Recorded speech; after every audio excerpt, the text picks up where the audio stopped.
several turn-ins. I know it's never easy to have a substitute educator on a Monday, so we will try to start the class with making sure we're all on the same page of instructions. 5 different turn-ins here. You have something on your desk that will be appears to be part of your lesson for the next couple of days. So as soon as your bell rings and the normal things happen, I will introduce myself, and we will be able to get started.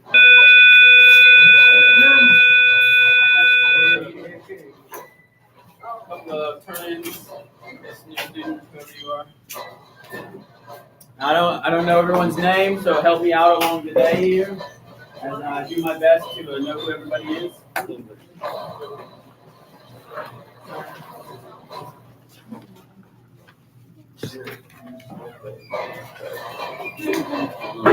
please stand for the pledge of allegiance in a moment of silence.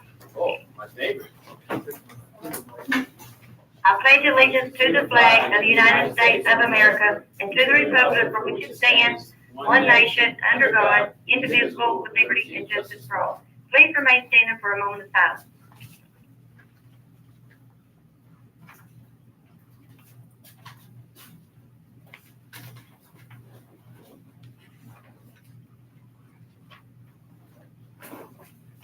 We have a couple of announcements this morning.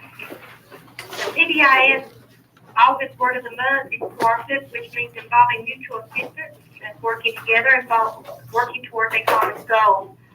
These board's paperwork and fees are due Tuesday, August the 16th. See River Hilton or Mr. Brent Johnson. Okay. Voting for class officers is August the 10th through the 15th, which today's the last day. So go on to your class level Google Classroom to vote.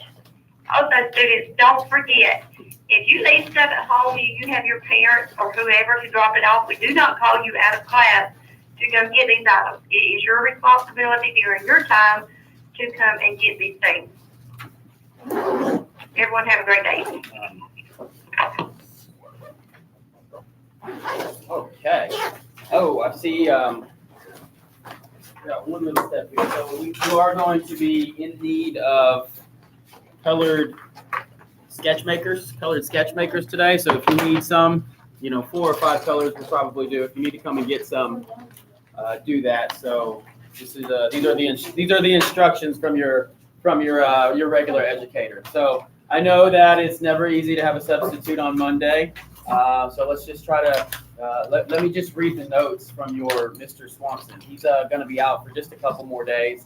I believe he got a call to his National Guard unit, needed him for a few extra days. So I am substitute educator. You can just call me Mr. George. I'm pleased to be here, and this is one of my favorite things to do in my older years is to plug in with the younger generation and teach them in a substitute fashion as best I can. So let's just make sure that everything on the screen has been accounted for. So you have several turn-ins, and it appears you've been speaking of the colonies. So that's interesting. That's some information that I'm pretty familiar with as well. So turn in all your colonies, and one of you students reminded, it appears that you have all been hanging on to the New England colonies pages as well. Your educator said that he failed to collect things on Friday, so that is why there are so many turn-ins right now. So check on that.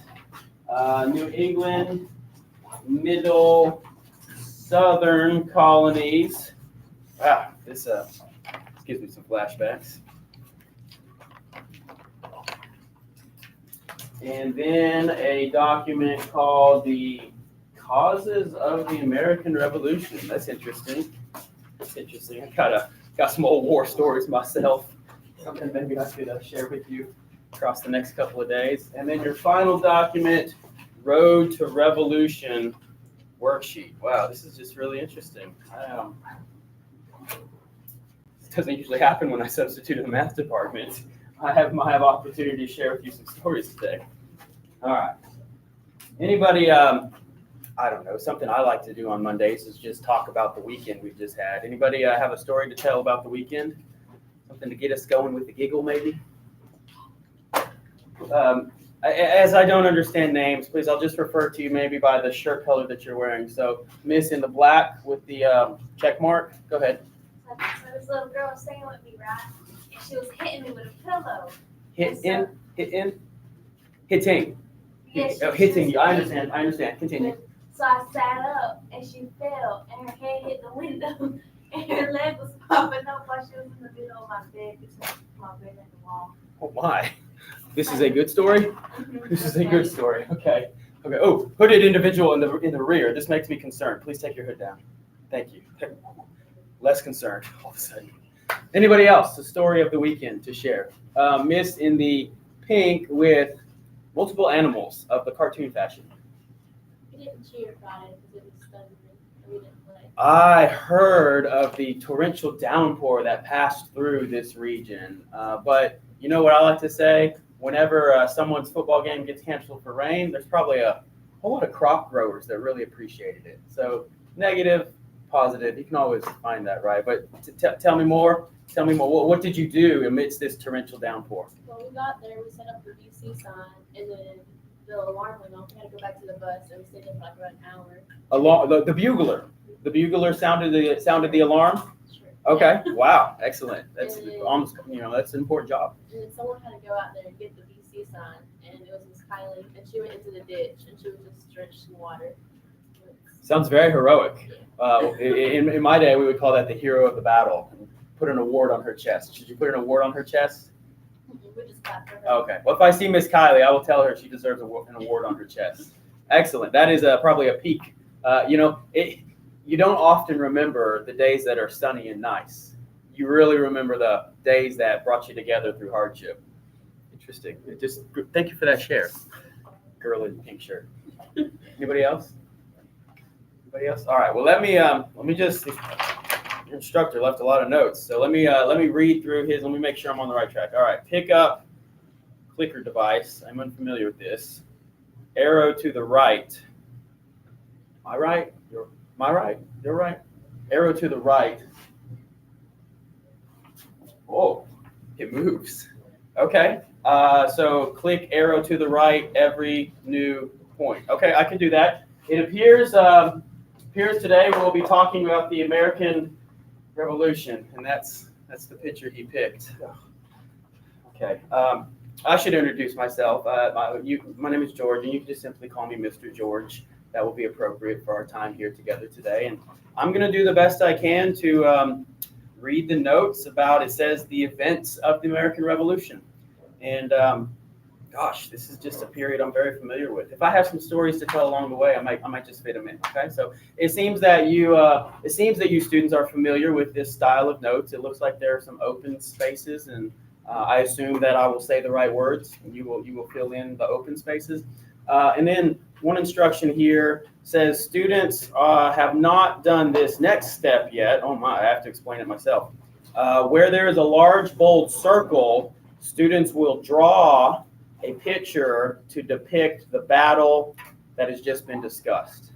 So when we get to one of those large open circles, maybe there'll be another note there. But it looks like you're going to draw something that will make you remember the battle that we just discussed. So probably going to help your memory along the way. So, okay, well, let's go. The American Revolution, a.k.a. George Washington body slamming the British. I don't appreciate that. All right, moving on. It appears that we'll begin with the strengths of the colonies. Now, I know I just picked up a bunch of pages about the colonies, so it seems that you've had a conversation about these colonies in the past couple of weeks. What different regions of what is notable about these colonies in the conversations you've had so far? Different crops.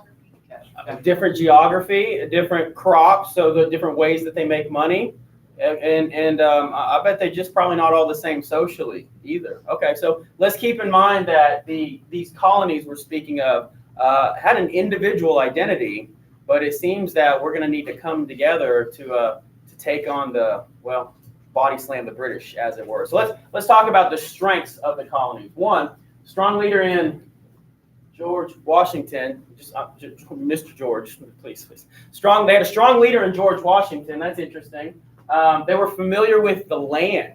This would make sense, right? They were from the region where the British had to travel across this large ocean, and they were certainly not on their homeland. I feel like I've been reading your news recently, and it seems that your American military travels very much around the world. In recent decades of conflict, Iraq and Afghanistan, it seems like your American military was the ones who were unfamiliar with the land. So it seems to lend that those who are fighting on their home territory tend to have an advantage. And this is true of the colonies as well. And they use guerrilla warfare tactics. Gorilla, not gorilla. What is guerrilla warfare tactics? Ambush style tactics. Yeah, they really characterized by hiding behind the geography, be it trees or hills or large boulders of some sort, shooting from a position of safety and running in. The phrase would be live to fight another day. Shoot and run, live to fight another day. And we are going to see that this is at odds with how the British would fight. So guerrilla warfare tactics, these are strengths of the colonies. Well, and then one more, an alliance with the French. This is a couple of upfront strengths. We are going to speak of each of these it appears that we're going to speak of each of these over the course of the next hour or so. Well, if there's strengths of the colonies, there's two sides in the fight here, and there's got to that lends to think that there would be some strength of the opponent as well. So let's look at strengths of the British. Well-trained soldiers. I just think back to my heyday, and I can agree with this. The British Army that I remember is the most well-trained in the world. In fact, the British Empire had been in pretty persistent conflict for decades at the point that we're speaking of now, this American Revolution, fighting on 5 different continents over the course of 20, 30 years and never been beaten. So to say that they have some combat experience in their ranks, that would be an understatement. They definitely have well-trained soldiers. They have the world's most powerful Navy.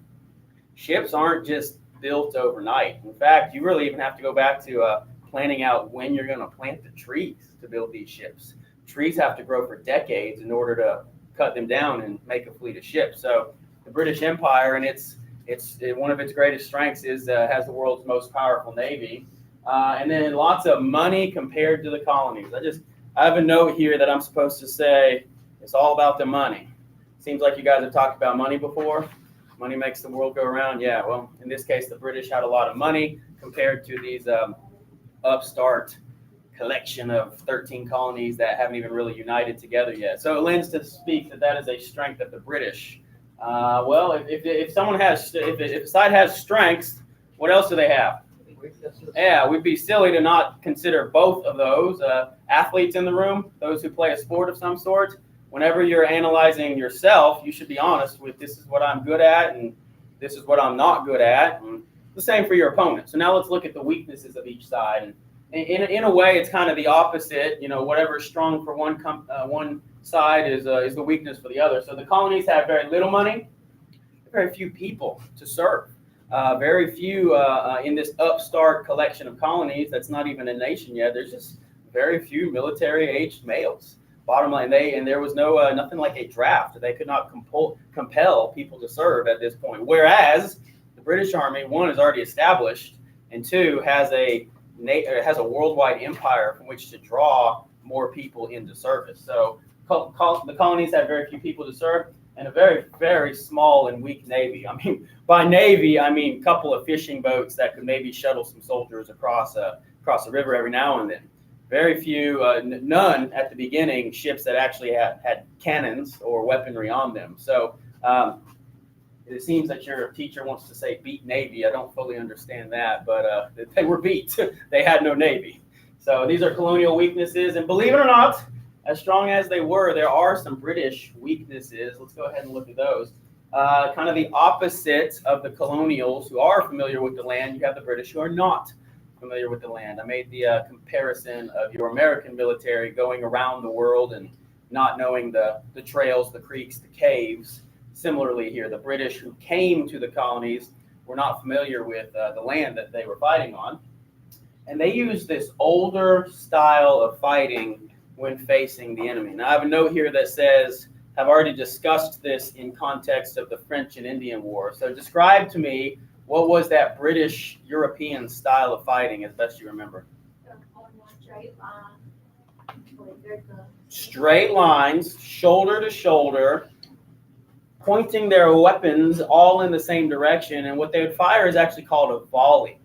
The purpose of that was, well, take it back to the reason for that was the inaccuracy of the rifles. I have been around long enough to have seen weaponry change a lot over the centuries of my life, of my existence here, and what you understand to be as an accurate rifle today is just not the same rifle that these British carried. They carried something called a smoothbore musket, and what it was missing was grooves inside the barrel. My hunters, anyone hunt with firearms, not with bows and arrows, with firearms? Yeah, well, the what you carry is called a rifle, and the reason it's called a rifle is because of the rifled barrel grooves on the inside of the barrel that spin the bullet. And physics and stuff, I substituted in the science department last week, so I had to read about physics. The bullet spins and stays accurate over a very long distance. Well, that is not the rifle that rifle's the wrong word. It is not the weapon that the British carried. They carried a smoothbore musket, which was, at best, launching a lead ball in a general direction. So the reason they would go shoulder to shoulder like this was to send a wall of lead in a general direction in hopes of hitting something. So I do believe I'm supposed to go to the computer and click play. So seems like we're going to watch a clip here for just a second, maybe to help you visualize this style of fighting. My notes say this comes from a movie called The Patriot. I like that.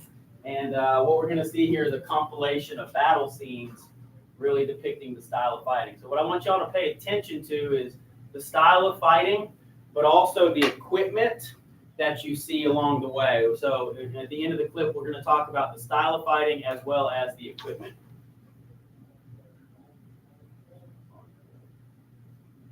That's very quiet on a Monday morning. Is it the substitute? You guys are a little nervous around the substitute?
Blasted. Sure feels good when you get it right. And with Philips Sonicare technology, it's easy to always get brushing right. Philips. You could go to Grainger.com to find what you need to get the job done. Grainger, supplies and solutions for every industry. He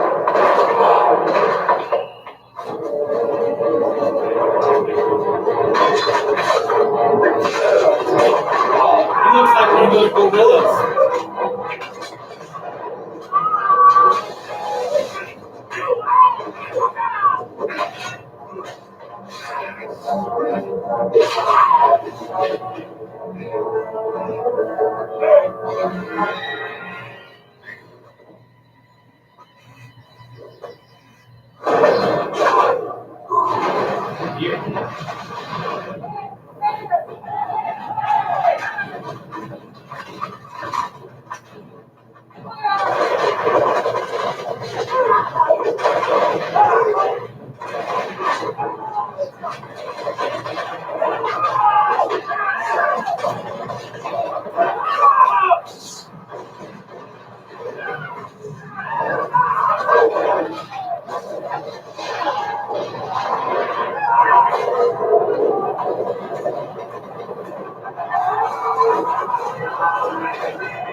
Pay attention to that, man. Don't reference him again.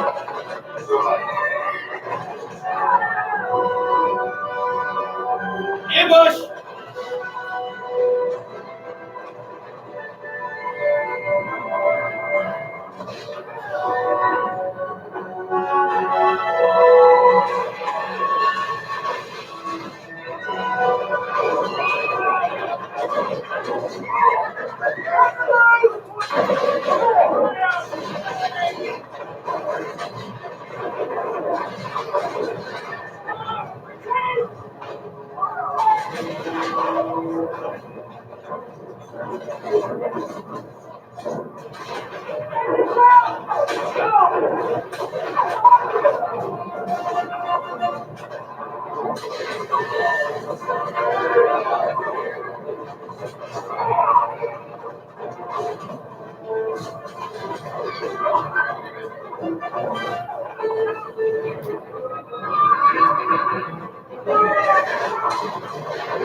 This is the essence of an open field battle.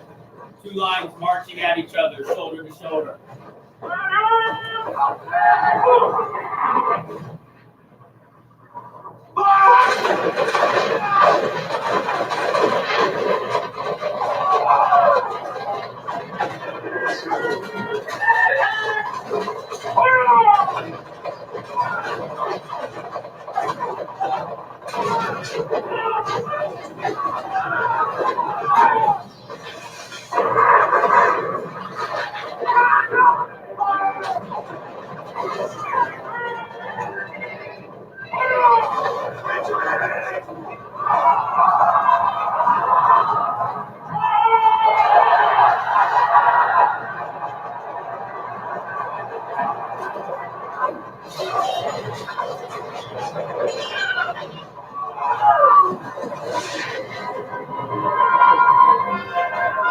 It's like they knew the land.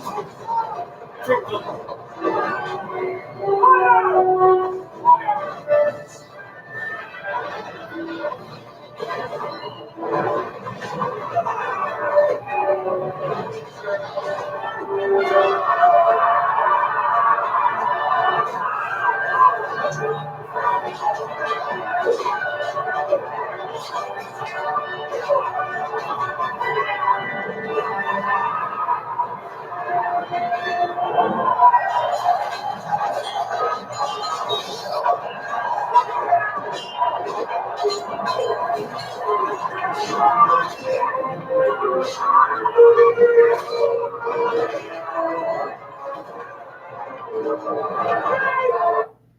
Okay, well, in the interest of time, we have seen most of the styles of fighting for which we could speak of. So we're going to go styles of fighting first, weaponry second. So tell me what a style of fighting you saw in that clip there. Guerrillas. So guerrilla, a word I just taught you. What really characterized the guerrilla fighting? The columns getting out behind trees. Hiding behind a tree, my favorite scene. Takes a deep breath and then he squares up and aims at his opponent. What the guerrilla fighter, what was he wearing? Regular clothes is exactly right. Yeah, so very often these guerrillas were known as militia. Militia at the beginning was a farmer with a pitchfork, guys who would just come and rally at a time of need for their community. Militia was regarded as less trained, but don't make a mistake that means less lethal. The militiamen are the ones who knew the backcountry, the creeks, the swamps, the roads, the changes in the geography. Very in there, you saw the British get surprised when there was a bit of a valley and the whole army was on the other side. So yeah, we saw the guerrilla fighters, the militiamen, in a variety of tactics. Chimed in at a couple points and said that's an ambush, etc. The British usually were caught. Well, how were the British behaving in most of these ambushes? Very gentleman. Very gentlemanlike. No matter what was going on, they were shoulder to shoulder. They had their wig. They had their powdered wigs. They had their red outfits on. How do you think that red works out in the wood line? Yeah, it doesn't, right? Hunters, what do you wear? More or less what this gentleman up front seems to be wearing is what hunters today wear. So on the smallest of details, the color of their uniform, in the end, contributed to some of their greatest losses. And then another thing that didn't quite discern it from the video, but I can point it out now. Very often, if the officer was felled in an engagement, the enlisted men, the soldiers, had no idea what direction to move.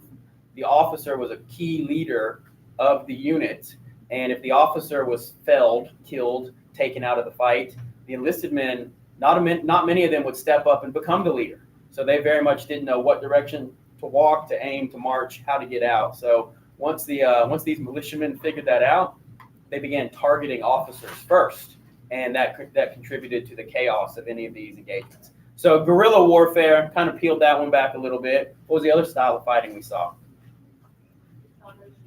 Big open land battles. Now, I want to make sure it's clear, the Continentals weren't only guerrillas. They did have regular forces who engaged the British in that open field combat. You saw them. They were wearing blue, line to line, taking turns with their volleys. Probably hard for you guys to understand, just standing there and waiting for someone to shoot first. Is it going to be me? Is it going to be me?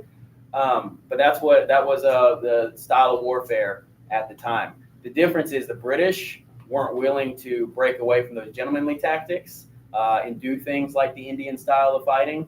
It is very ironic because the war I served in previously, the British did do that. Right? We talked about the French and Indian War. The British did adopt the Indian style of fighting.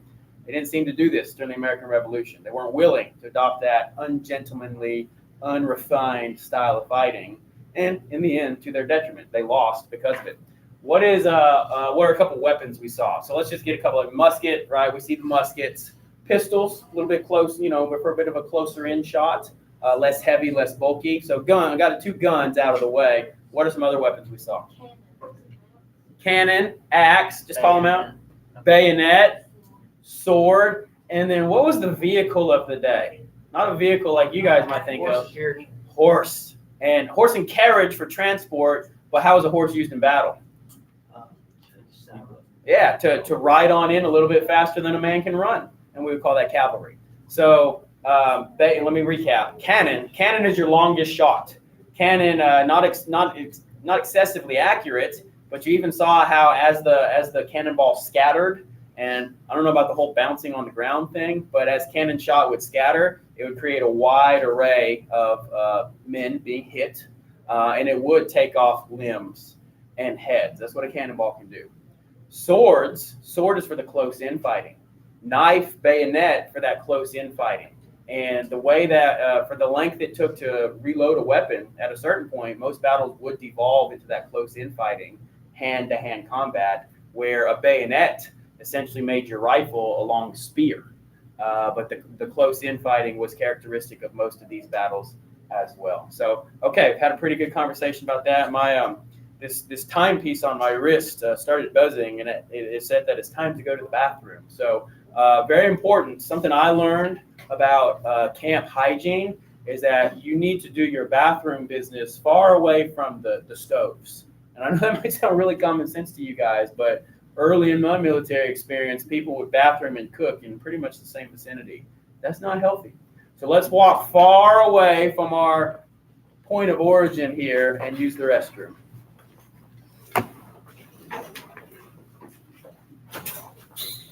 Seems that you all know this procedure.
All right.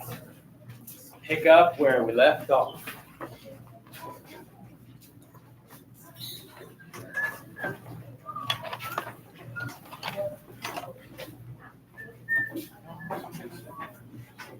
No, it's 16.5. It's like a strong militia right here.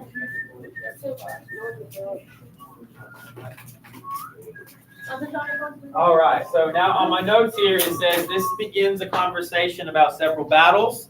And at the point of arriving at the circle on your notes, you're going to draw a picture to help you remember the key attribute of each battle.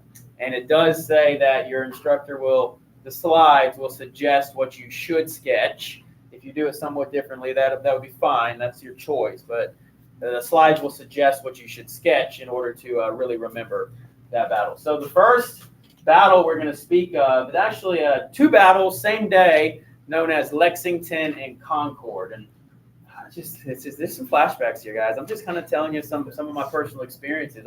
I came on a good day, right? I'm glad they didn't put me in the math hallway today. I'm always glad when they don't put me in the math hallway. Lexington and Concord. Now, it seems that these are two towns. These are two towns. They will always be connected. You don't say just Lexington. You don't say just Concord. It's always Lexington and Concord. And to try to maybe put it in context for us here, it'd almost be like saying the battles of Nichols and Alma. These are two townships that were relatively close together. One engagement happens in the first town. The second engagement happens in the second town. And they're always connected. They'll always be married because of that. So I am going to put a few words on the screen here as I tell you the story. So I want you to imagine, put it in context, and think about what you've already talked about. All across New England, people have begun to prepare to defend themselves. The First Continental Congress said, hey, colonies, get ready for war. So all around the colonies, and in particularly in New England, people have begun to prepare to defend themselves, and they've done that by stashing their weapons and ammunition in a safe place. Maybe they're smuggled arms, maybe they're illegal firearms to begin with, or it's very common for households to have a rifle or two. So people are stashing their weapons and ammunition in secret hideaways, kind of fearful of the idea that the British may come to take them away. Town militias, right? We've spoken of militia, the individuals who rose to the occasion. They came to fight because they were needed by their towns. Well, town militias have been trained in basic soldiering skills by those with experience, whether they're war veterans, gunsmiths who work in town, and many of these men actually previously served in the British Army. They are now raising an army inside of their township consisting of their neighbors, teenage boys, anyone who can carry a rifle. So town militias are preparing for an engagement of some sort. And these militias, if war comes, these militias will be the first line of defense. And that is something that comes out of that resolution in Philadelphia, prepare yourselves for war. A little bit more about militias. They are, a good way to put them would be like a volunteer home guard with the weapons provided by the volunteer. A lot of times if you go to work for a company, that company, it makes sense that they would give you all the equipment you need to do the job, whether it's a computer or a piece of machinery. You don't have to bring your own machine to work at the factory. It's provided for you. Same for a militia here. A militiaman provides all of his necessary equipment. And that might mean some is better than others. Some may show up with only a pitchfork or a scythe, literal farming equipment. And of course, that means he's going to wait for the close-in fighting. Others may have multiple firearms, whatever the individual provides. And the same goes for clothing. There was not uniformity amongst clothing, and that's why sometimes these militiamen appear to be ragtag instead of uniform. These militias are the origin of what you guys would know to be the National Guard, and that is those are those soldiers who train 1 week in a month, 2 weeks in the summertime. I believe that's exactly where Mr. Swanson is right now. He's training with his National Guard unit. So these early militias are the origin of that.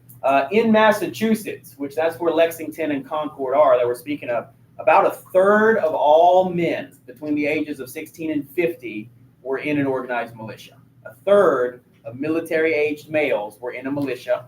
And another word for this type of soldier is a Minuteman. Why would we call it a Minuteman?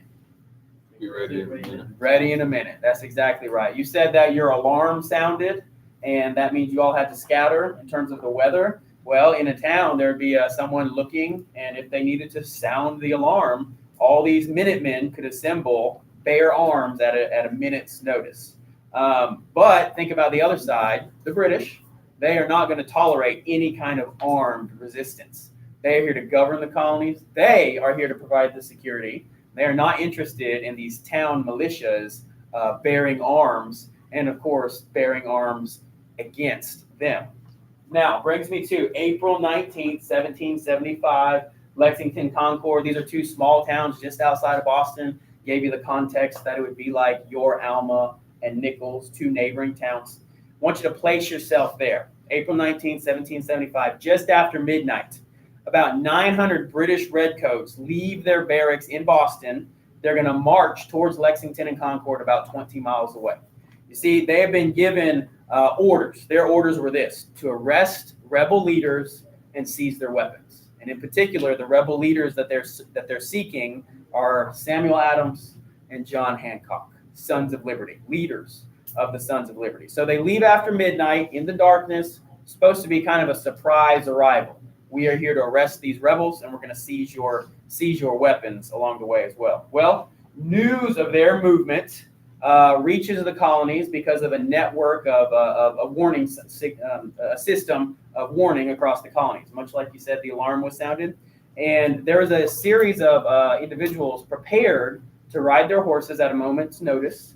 And one of these individuals is the famous Paul Revere. Oh, I got one more there. I don't want you to miss that. Patriots have been watching British troop movements and reporting to other nearby towns. So one of these gentlemen who was prepared to report was Paul Revere, the famous Paul Revere. He sets out on his famous midnight ride to alert local militias of the British movement. Let me make sure I stay in order here. So, is that on your notes? Got to get that there. Still like midnight of April 18th, April 19th, Paul Revere, William Dawes, and many others warned villages from Boston all the way to Lexington of these advancing troops. Now, of these two names, which is the one you haven't heard of before? Paul Revere. No, you have heard of Paul Revere. Have you ever heard of William Dawes before? You most likely have not, and that's unfortunate because he was actually more of a key player than even Paul Revere on this night. There's the story you've been told. There's the story that's on Liberty Kids, and now I'm going to tell you what is the true story of the midnight ride of Paul Revere. So a couple of pieces of art along the way here. These are the town folk getting ready to ride. There's more than one. What you commonly think of as the midnight ride of Paul Revere is one man heroically galloping from town to town. What is the statement that he is known to have shouted out? The British are coming. The British are coming. It's become a rallying cry in modern American history. It's a song, The British Are Coming, by Weezer. Familiar with Weezer? Well, that phrase is inaccurate. That phrase was made popular by a poem. I'll tell you that in a second. More accurately, what he said would be that the regulars are coming. Why would he not have said the British are coming? They're all British. Because the colonists at this point still saw themselves as such. The British are coming would be like saying the Red Raiders are coming. We're all a Red Raider in this town. The British are coming wasn't descriptive enough. The regulars are coming refers to whom? The army. Yeah, regulars is those dressed out, uniformed, carrying their weapons, shoulder to shoulder marching. That's the army. They're the regular army. The other side of that would be the militia, and the British did not carry a militia, but the colonists did. So more likely than not, Paul Revere would have shouted, the regulars are coming, the regulars are coming, and that would have alerted people from town to town. Now, Paul Revere, he didn't make it all the way to Lexington. In fact, he got stopped at a British checkpoint pretty early on in his ride. He was not arrested, but he was detained. And being detained, he really missed most of the warning signals on that night. Paul Revere did not complete the mission, but many others did. William Dawes, chief among them. I wish that we knew William Dawes' name in history because what he did was very heroic on that night. He's the one who made it all the way to Lexington and let people know that the regulars were coming. Paul Revere on that night, detained till the morning hours, was let go. He had his horse taken from him. He did the best he could to continue walking towards Lexington. By that point, it was really already old news. William Dawes had completed the warning, and Paul Revere is just coming in kind of late to the game. Now, why do we remember Paul Revere? It's because he is He becomes legend in a poem written in the 1850s called The Midnight Ride of Paul Revere. The author is Henry Wadsworth Longfellow, and he writes this lengthy poem in rhyme, which recounts the midnight ride of Paul Revere and takes history pretty loosely. What Wadsworth Longfellow tells is the story you commonly know: one if by land, two if by sea, the British are coming, the British are coming, Paul Revere as a lone rider. That's what the poem tells. The poem starts at the right point. It just doesn't finish out the full history. So my privilege is to bring you that true history in this class, day in and day out. And now you know more about Paul Revere than you did when the day started. Let's not forget William Doss. He's an important part of the story as well. All right, let's pick up our story at about 5 a.m. The news having arrived at Lexington about 5 a.m., the militia at Lexington is assembled. I'll let you write this down as I continue to tell the story. 5 a.m., the militia at Lexington is assembled. About 60 of these militiamen, the Minutemen that we just discussed, formed on what was known as the Lexington Green, basically the town square, and they're commanded by a farmer. His name is John Parker. He's just one of them. He was tending his fields. He was asleep at the time, but he reported to the Lexington Green just like his men. He's not especially trained. He's not a military veteran, but he is the leader of the group. So what we have then I'm going to show you a couple pictures here. I'll go back. I love this portrait. I think it's very telling of what happened on that day. We have these 60 militiamen facing off against hundreds of well-armed and highly experienced British soldiers. So I love this painting because I can almost place myself there.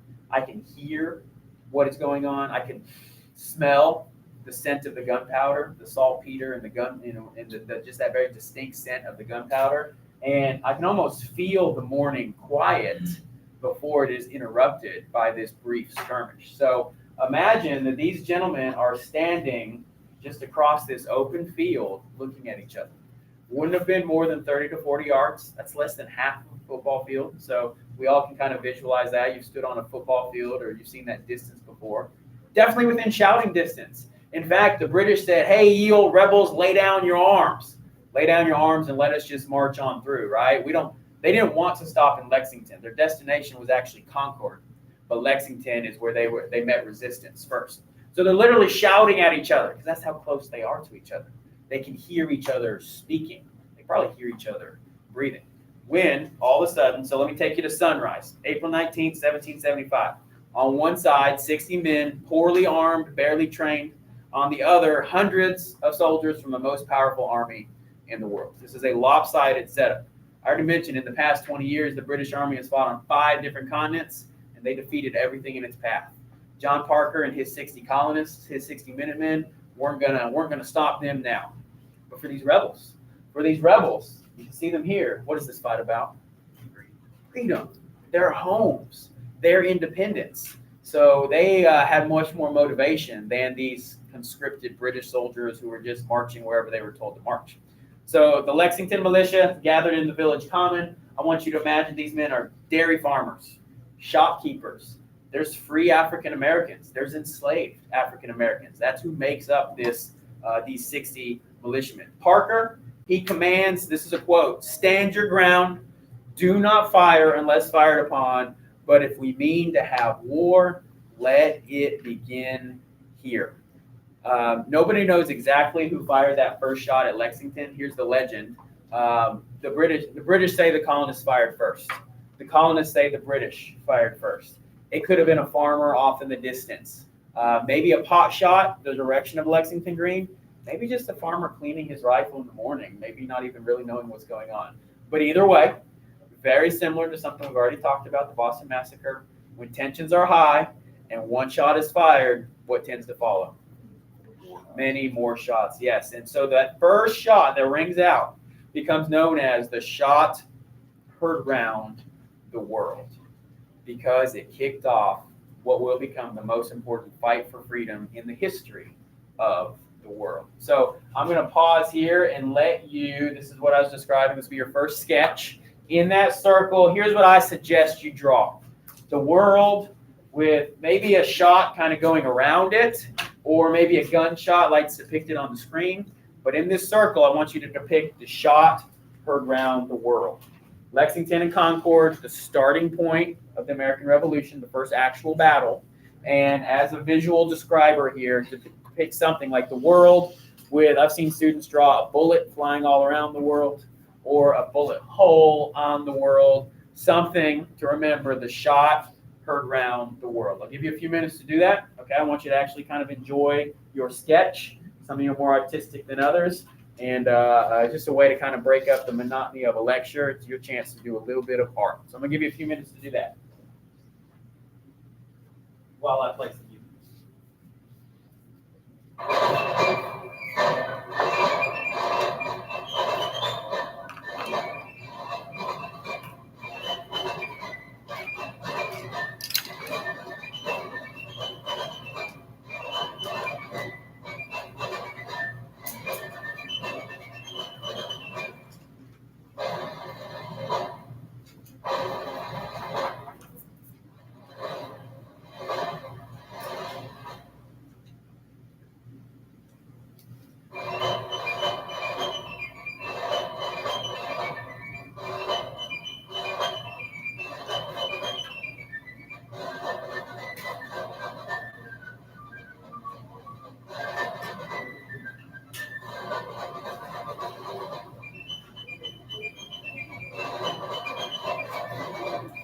Love that.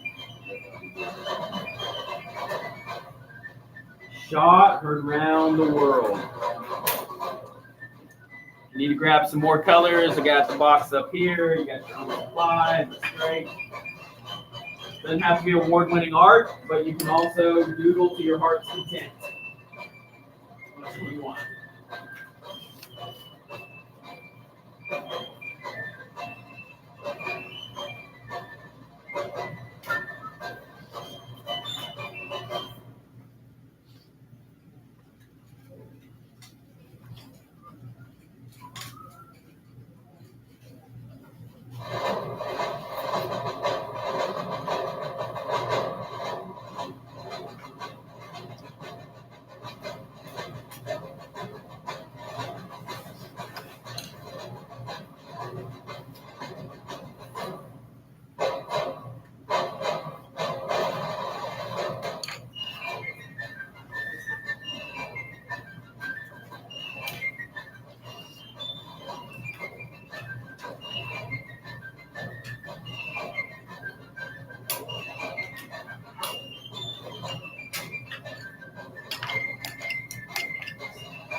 All right, you may continue to sketch and doodle. I know that some of you enjoy doing that as you take notes anyway. I'm going to finish the story and we move on. So I've taken you as far as Lexington. Remember, this shot heard around the world was on the Lexington Green with John Parker and his 60 militiamen.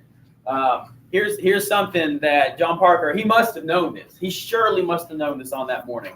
No army in the world has been able to stand toe-to-toe with the British in the open field, let alone this ragtag group of militia. The British and their equipment and their training, they would have fired at 4 times the rate of these colonials. They would have gotten off 4 shots in the time that one of these farmers could have reloaded and fired again. So most likely, that's exactly what they did in their battle tactics. They would fire 4 times and then charge with bayonets. They'd close that 40-yard gap and they would scatter. What they did was scatter these militiamen from the field. So they fired 4 times, they charged with bayonets, the militia scatters. In the end, a short 20 minutes later, 8 patriots are dead, 10 are wounded, and the American Revolution has begun. Now remember, Lexington was just a bit of a road bump to them. Okay, they intended to go to Concord, so they continued marching towards Concord. They reached Concord at 9 a.m. They've been on the march for 9 hours now, starting at midnight. They raid the militia's arms stash. They'd actually been tipped off by locals who were loyal to the British. These people will be called loyalists.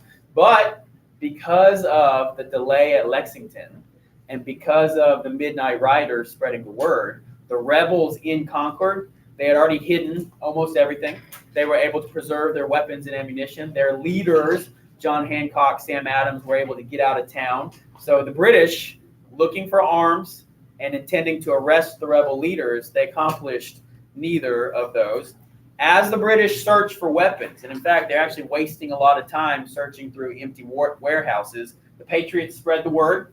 Militia gathered just outside of Concord, and by late morning, there were more than 1,000 of these militiamen. They come in from all neighboring towns and villages, and they were intent on defending their homes from the British. As the British now in Concord, they've accomplished none of their mission.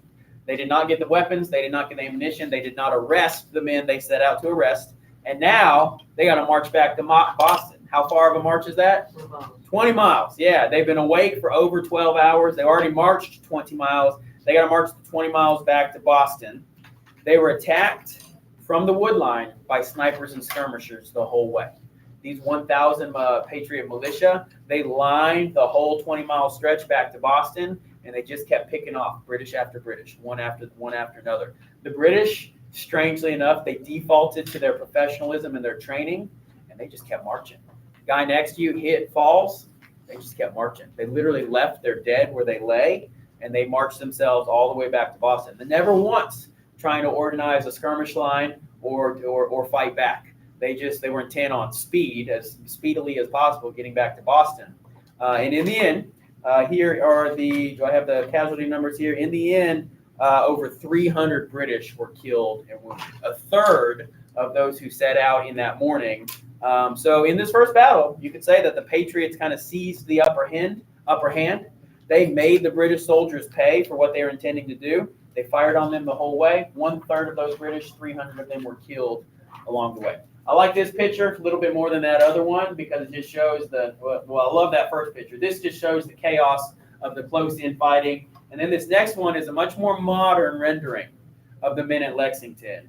But I feel like I'd stand right next to those guys. I'd go to war with those guys. I would stand shoulder to shoulder with that ragtag bunch of farmers with pitchforks. And, a bit of a modern sketch, a little bit more of a modern rendering of what the men at Lexington would have looked like on that day.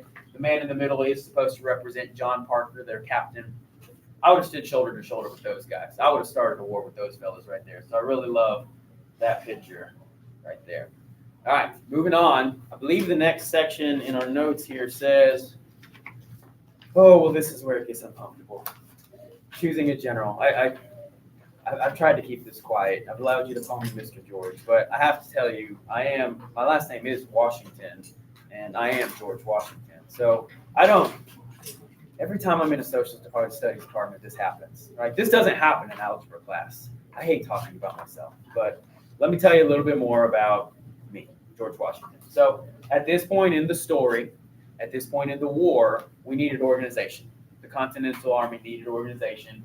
And I, George Washington, take command in June of 1775. I believe the notes here say we're walking towards 1776, and this is true. But I take command of the Continental Army in 1775. They say that I had more experience commanding troops than anyone else. I don't like to inflate my own resume, but that is generally true. I had experience from the French and Indian War. Something interesting about myself is that I was a Southerner. I was a Virginian. Remember, what was the hot seat of rebellion, revolutionary spirit? Massachusetts and Boston, yeah. So why, if a majority of the revolutionary spirit and the action so far has been in Massachusetts, why do you think they chose me as a Virginian to be the general of the Continental Army? It was the first colonies. That's a great point. Not exactly the reason why. It was a uniting action, right? The Northerners didn't want it to just be a Northern fight. So they thought if a significant Southerner, a Virginian as I was, would be leading the army, then all the colonies would be inclined to continue in unity instead of just saying it's a Northern fight. Young lady in the back, lift your head up, please. Young lady in the back, lift your head up, please. Lift your head up, please. I'm telling you a very important story. They say that, some characteristics of what I was able to accomplish. We were a very ragtag army at first, very little supplies, very little food, and this is so difficult to talk about myself like this. I was able to hold the troops together despite rations, few supplies, occasional mutinies, and that is something that they say that I did successfully, was hold the army together. I like to think of it like this. I brought discipline to the camp. I knew that discipline would be essential. In fact, I wrote this in my journal once. This is a quote. Discipline is the soul of an army. It makes small numbers formidable, procures success to the weak, and esteem to all. So, discipline. I feel like you guys have talked about discipline in this class before. Something else I was able to do, I'm pretty proud of this. We created a very elaborate spy network. Intelligence. The revolution was going to run on intelligence. I had to know where the British were going to be. If they're bigger and stronger, I got to know where I can exploit some of their weaknesses. So I'm very proud of the spy network of intelligence that we built. And I would be remiss if I did not reference my wife, Martha, as well. Martha was very much a contributor. She organized the women of the camps. Very often as my army marched along, this probably sounds strange to you, but wives and other people would follow the camps. And that's not to say that the wives were always allowed to live with their husbands. Husbands were in encampment, but there's a large contingent of what became known as camp followers as the army moved from place to place as well. And my wife, Martha, she organized them into doing things much like the Daughters of Liberty would do, mending clothes, knitting, sewing, cooking on occasion. And soldiers, I'm very proud of this because I just want to brag on my wife a little bit. Soldiers affectionately called her Lady Washington. So just a portrait of my army on the move. And man, those were the good old days for sure. I would be remiss if I didn't acknowledge the foreign aid that we got as well. All too often I get called the father of our country, and people remember me as the first American, and I appreciate that respect and that place in history. But so much of our revolution was contingent upon the leadership and experience from foreigners as well. So I want to highlight two in particular. From Prussia, this is the Baron von Steuben. Now, Prussia, is that a word you guys understand today? No, though it sounds similar, it is not referring to Russia. Prussia is your present-day Germany, right? The Kingdom of Prussia is what would be your present-day Germany. So not to be confused with what it sounds like, that other place. Baron von Steuben, very significant leader, and he's really going to contribute at the winter at Valley Forge, which we will speak of Valley Forge here in just a minute. But his contributions were training the army at Valley Forge, and I will elaborate on him a little bit more as we speak of Valley Forge. But I like to say he professionalized our army. We went from that ragtag army of farmers with pitchforks, very undisciplined, and the Baron von Steuben professionalized my army. And another foreigner I want to highlight is the General Marquis de Lafayette. Now, this young man became a confidant of mine, a friend. I would say he became a friend. He comes to America as one of the richest young men in France. He was the aristocracy. He had no reason to leave his wealth and his own country other than he loved liberty. Marquis de Lafayette, being French, he's going to be very important with helping us create an alliance with France. Being wealthy, he actually funded his own unit. When I gave him command of a regiment, he paid the salaries of those soldiers. He paid for the food and provisions that unit needed. So he was just such a lover, a believer in, and a lover of liberty that he was willing to contribute from his own pocket. So Marquis de Lafayette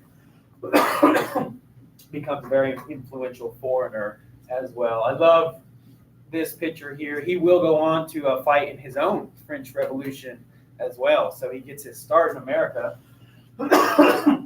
Excuse me, just emotional talking about Marquis de Lafayette. He'll fight in the French Revolution as well. This is a portrait of him, and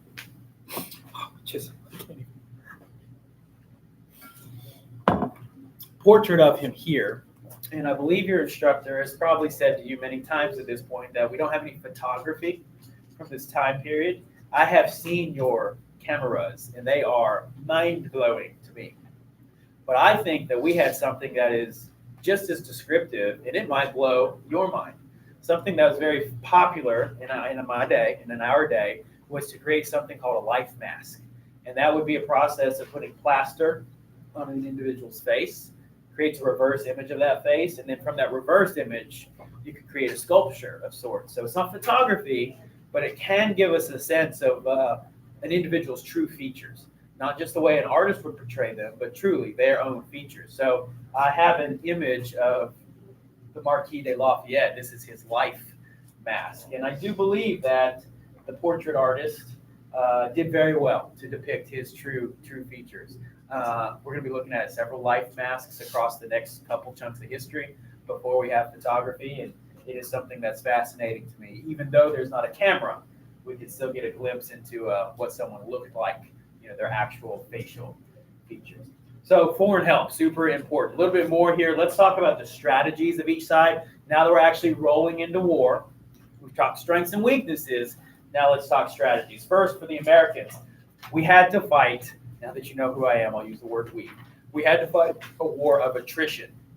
Maybe that's a larger vocab word. Can anyone explain to me what is attrition? Seemingly, it's right on the screen. Wear them down. Wear them down. I bet each of you, if I know young people, and if you're anything like the young people I raised, I bet you have fought a war of attrition against your parents before. Have you ever just asked for the same thing over and over until, what do your parents finally say? Yes, go watch YouTube again, whatever, right? War of attrition. Whether you're asking for an item or you're asking to go on a visit or a concert or screen time or what have you, right? You've worn your parents down over something before. You attrited them. You waited them out. You lasted longer than they did. The Americans here just want to last longer than the British do. The British had very long supply lines. To get anything, it had to come over from England. That takes time. If the Americans can make it so that they don't even want to be here anymore, right? Let's just make this war not worth fighting to them. We will win. So war of attrition, that's our first strategy. Secondly, guerrilla warfare tactics. We know the land, the creeks, the trails, the valleys, the peaks and the valleys. We're going to use our knowledge of the land to conduct an insurgency.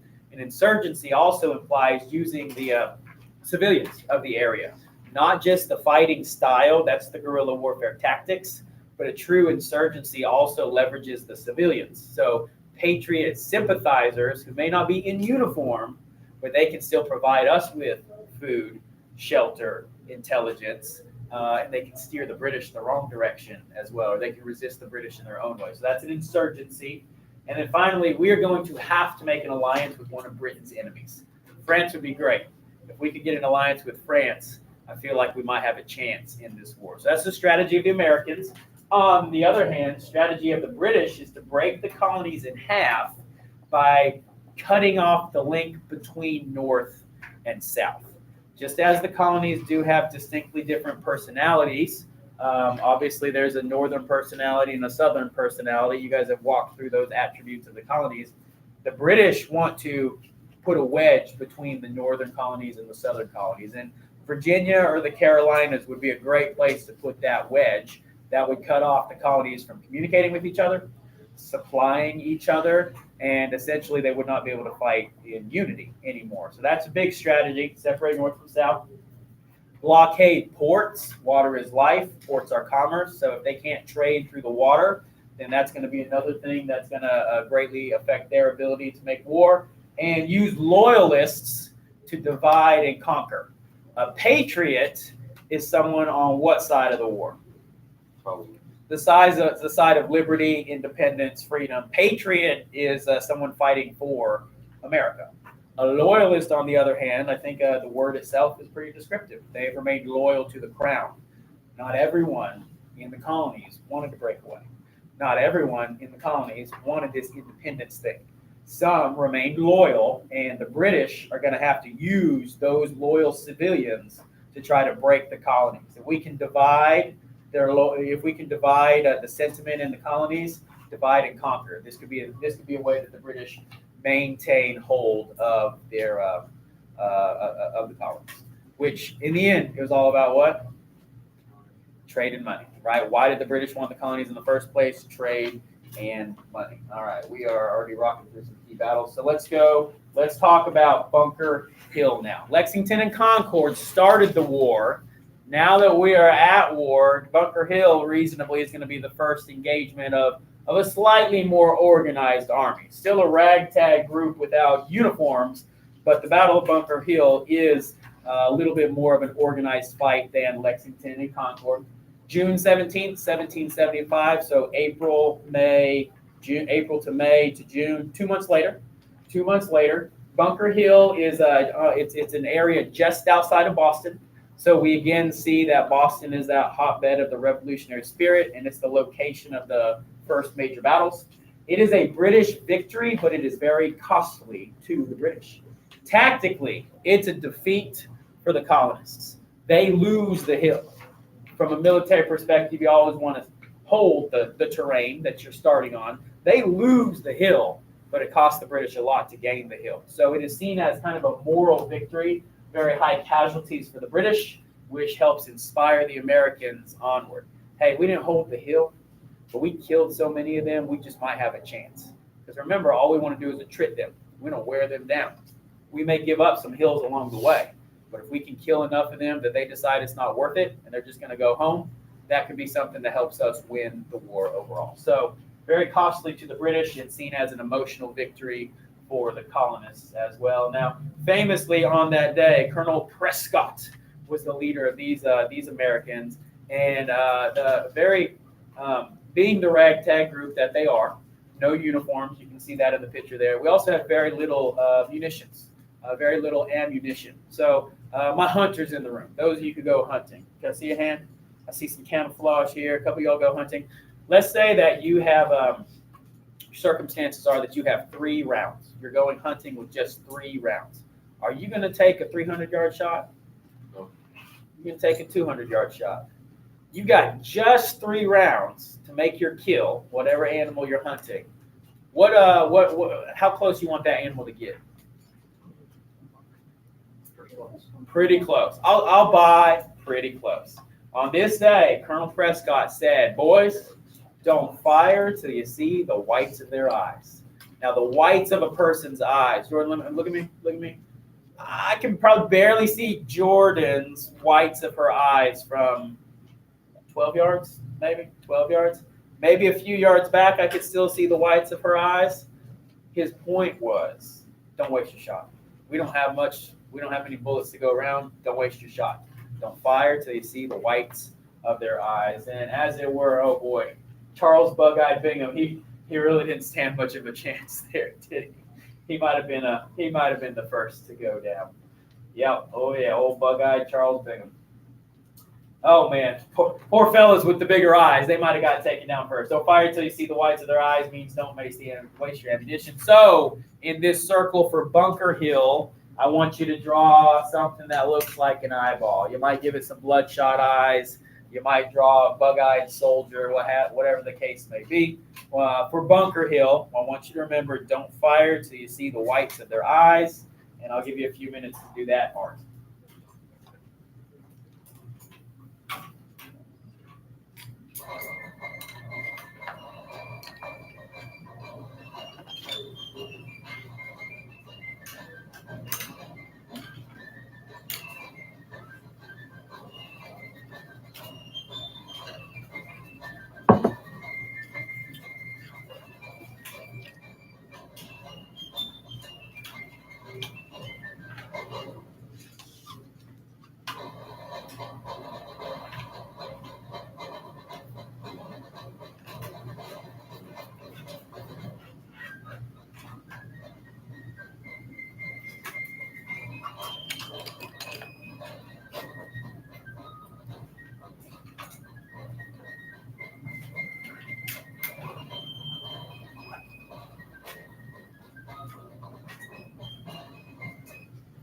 All right. In the interest of time, I'm going to move on as you sketch and doodle along the way. Bunker Hill, draw a big old eyeball. This next section we're going to talk about here, I want to distinguish between the fighters and the writers. Both had an important place in the Revolution. Some men would pick up arms. They would fight. Other men would pick up the pen. They would write. Thomas Paine is one of these writers who contributed greatly to the Revolution. He contributed with his pen, not his rifle, but arguably his impact was far greater than any one man and any one rifle. Thomas Paine is an immigrant, but as an immigrant, he has an appreciation for this American idea, what could be the American experiment of democracy and freedom. And he pens a very famous pamphlet called Common Sense. Now, a pamphlet is something you guys are probably less familiar with today. So let me explain a pamphlet. It is an important way for expressing ideas at the time. These days, I understand you have books, you have magazines, and quite frankly, that electronic device that everyone keeps looking at over in the corner, that's probably how most of you all get your information. But in my day, a pamphlet was a way to spread a brief idea, shorter than a book, longer than just a page. And what Thomas Paine authors is a 47-page pamphlet that was published in January of 1776. And what he does in this pamphlet is advocate for independence. He tells the American colonists that, hey, you deserve to declare independence from Great Britain. You should be your own country. What is notable about Common Sense is that it's written in very clear and persuasive language. He stated both the moral and political arguments to encourage people to fight for equality in their government. And this pamphlet takes colonial America by storm, and its initial printing of 1,000 pamphlets gone just like that. 1,000 becomes 100,000, sold out, becomes 500,000. By the end of the American Revolution, over 500,000 pamphlets, Thomas Paine's Common Sense, are in circulation. This is Thomas Paine, okay, a portrait picture of him, and I'll kind of highlight some key ideas found in Common Sense here. So one, he brings out the idea for the first time ever of American exceptionalism. These colonies have a chance to be something special, something not seen anywhere else in the world. You are exceptional. Don't miss the moment. Two, he states that a government's purpose was to serve the people. This is a very enlightened thought.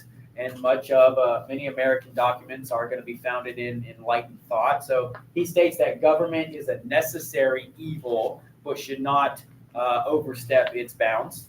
Three, he says that America has an opportunity to create a nation based off of self-rule. He's speaking out against the monarchies of the day. What was popular in Europe at the time? A king, a ruling family, the monarchy. He says, America, you're in this unique position right now and right now only. You can create a new nation that's based off of self-rule.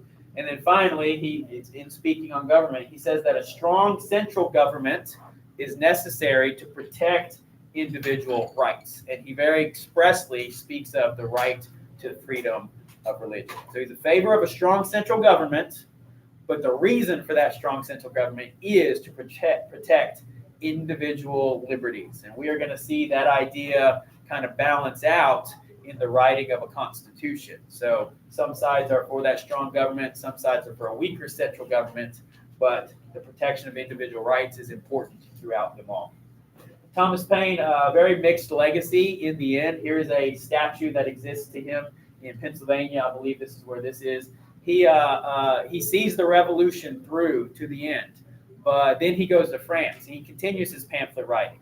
And as a pamphlet writer, he's seen as a member of the aristocracy.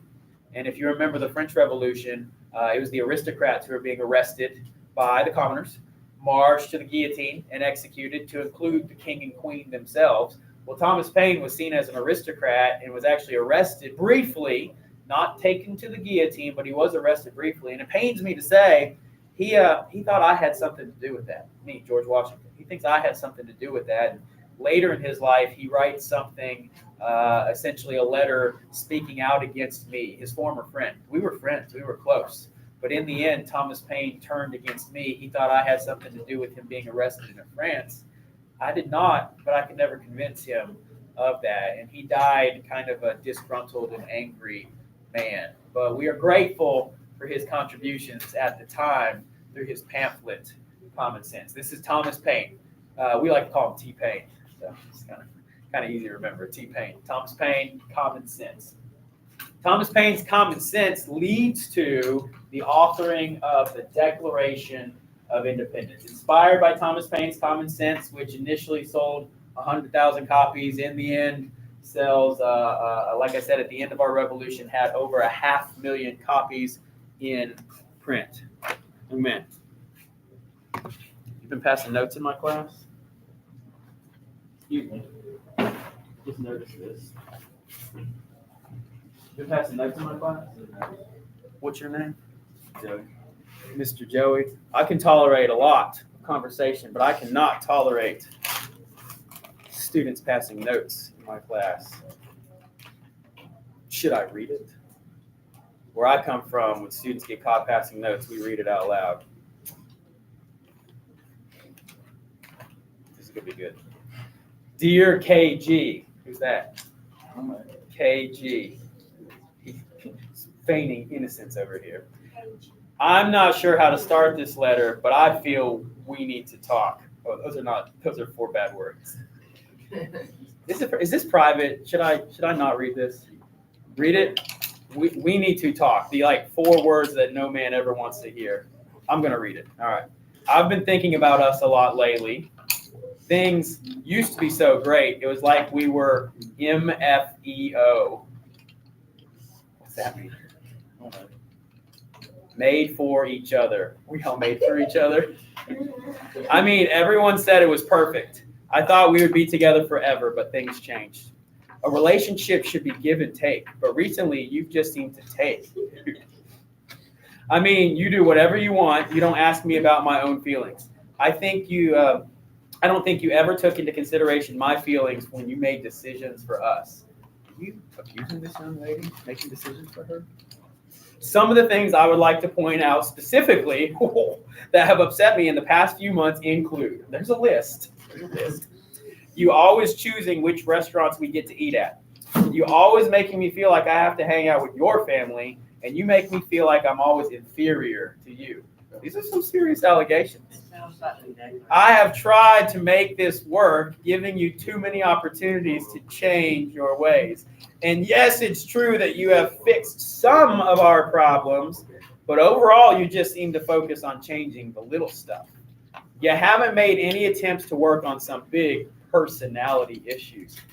Joey, do we need to talk? Big personality issues? I've been thinking about this for a while, and I don't want to hurt you. I think it's time we ended this. I mean, it's just not going to work. I need some time by myself to see what it's like on my own. You were always making me do things you wanted to do and never let me have my own voice. I'm sorry things didn't work out, but I gave you the time to change and you didn't. You are the one to blame for this. Sorry, but us is over. Kisses. AC. Oh, wait, your name's Joey? Doesn't start with an A?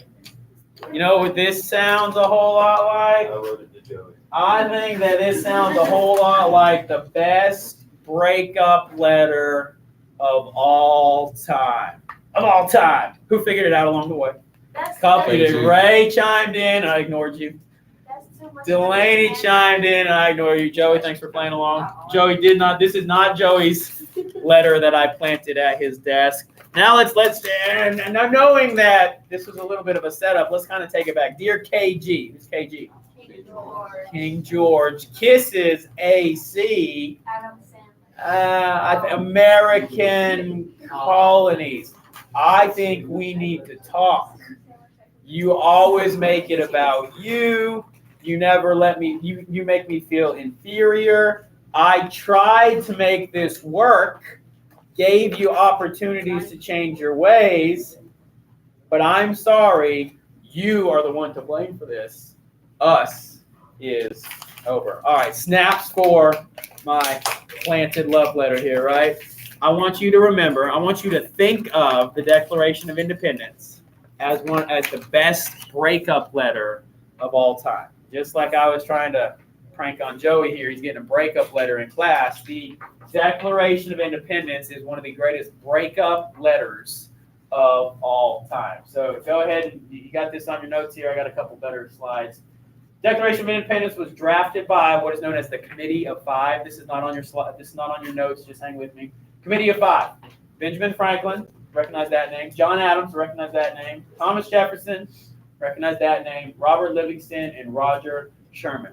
I don't know why 2 of them aren't as famous as the 3 of them, but this is what I'm teaching you. It's important for you to know. Declaration of Independence was drafted by 5 men. 3 of them super famous, 2 of them a little less famous.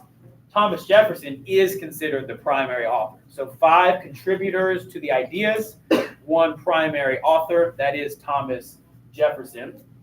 And the Declaration of Independence, this is really important for you young Americans to know, right? If you don't walk out of this class knowing anything else, learn this about the Declaration of Independence. It's broken down into three main parts. One is the preamble, and it lists the reasons for breaking away from British rule. Much like my great breakup letter found in the classroom here, the preamble had some reasons for breaking up. The second part very specifically lists 27 grievances or gripes against King George. I think my breakup letter had 3. The Declaration of Independence lists 27 specific grievances. You talk about in a relationship you shouldn't keep score. These jokers kept some score. They had 27 complaints. And then the third part, as was my handwritten note in the classroom here, it listed attempts to settle their differences and reconcile, which have been unsuccessful. And I started several days ago in our conversation, I started walking us towards 1776. We took a 12-year walk from originally being taxed to now. 12 years of being grieved and trying to solve the problems until we were finally forced to actually break away from and declare independence. So really important to kind of understand the actual structure of the Declaration of Independence. We're all probably familiar with this page with a lot of words on it, but this is not an ELA class, although this would be a great thing to talk about in ELA. It really is, there's a structure to this page, and it is those 3 parts that I described right there. Oh, goodness, what is this man doing? He's stealing the Declaration of Independence. Apprehend that man. And someone's shooting at it. Crazy. That's a national treasure right there.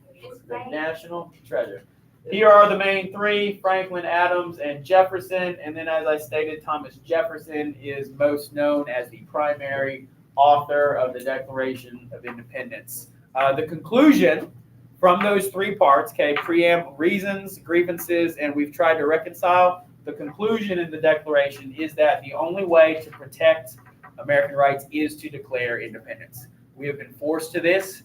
It's not me, it's you, and it's time to break up. So think of the Declaration of Independence as the greatest breakup letter of all time. I know this is on your notes, so colonial responses to the Declaration. Many Americans were divided. Crowds in the major cities gathered, some to cheer, some to ring church bells, but others, loyalists, they said they weren't for breaking away. They didn't want armed conflict with the king. Something notable about the language of the Declaration is that they are no longer colonies, but now they're listed as states, 13 states of the United States of America. And many states continue to draft their own constitutions, but it was hard to do at a national level. And we will be discussing our attempts at government tomorrow. So states are drafting constitutions, American government a little bit more difficult. All right, let's get through one of my favorites. While I'm here in class with you, let's talk about that time I crossed the Delaware River. It was on Christmas night, 1776.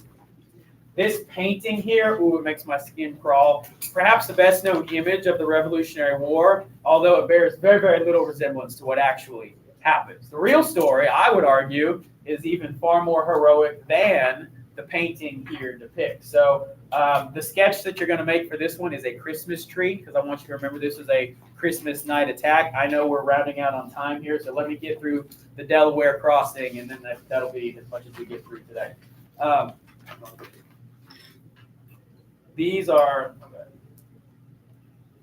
all right, Washington crosses the Delaware, Christmas Day, 1776. It was a dark, blustery night. We'd actually, at the end of 1776, there'd been a series of defeats that pushed my army out of New York and New Jersey. We were stumbling backwards. It was becoming clear that the colonial army was no match for the British. And the British actually had an ally. They hired a group of Germanic people known as the Hessians. Hessians come from present day, the territory of Germany. Something real difficult is that enlistments were expiring on a monthly basis, and men would go home and not re-enlist. Like, they gave their best effort to the revolution, things weren't working out, they wanted to stay alive. So my army was literally departing on a nightly on a regular basis. And in fact, many enlistments were set to expire on December 31st. So I felt like we had to do something before those enlistments expired on December 31st.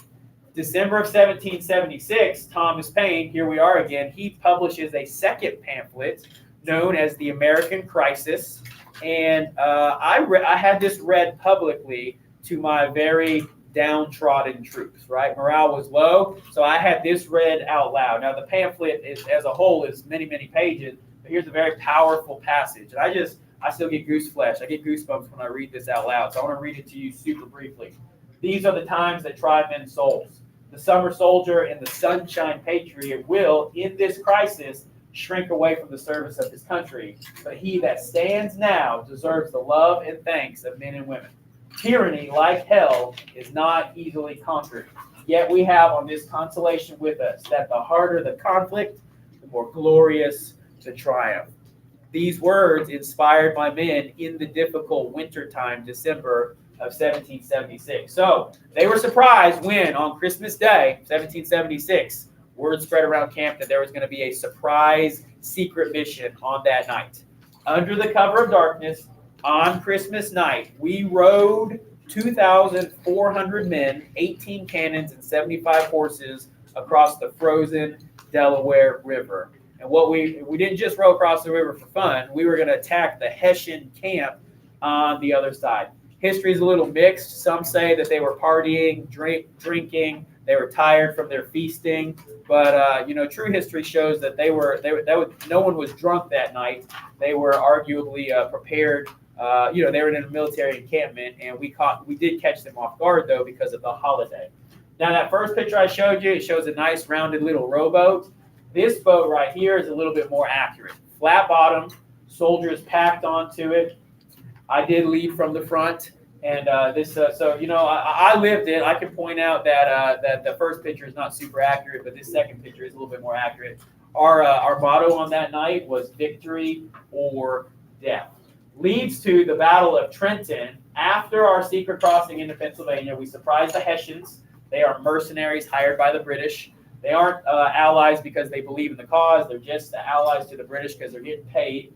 And it becomes a major inspirational victory for the Continental Army. And we needed an inspirational victory at that time. So makes a lot of sense. I had to do something, and I did. And if you ever wonder if the Americans are bold enough to attack on Christmas night, the answer will be yes. I was there. We did it, and it really changed things for the cause at that time. Many men, instead of letting their enlistments expire, they re-enlisted for 6 more weeks. So our army was going to be, I was going to have my army for at least 6 more weeks. And what will I do with it?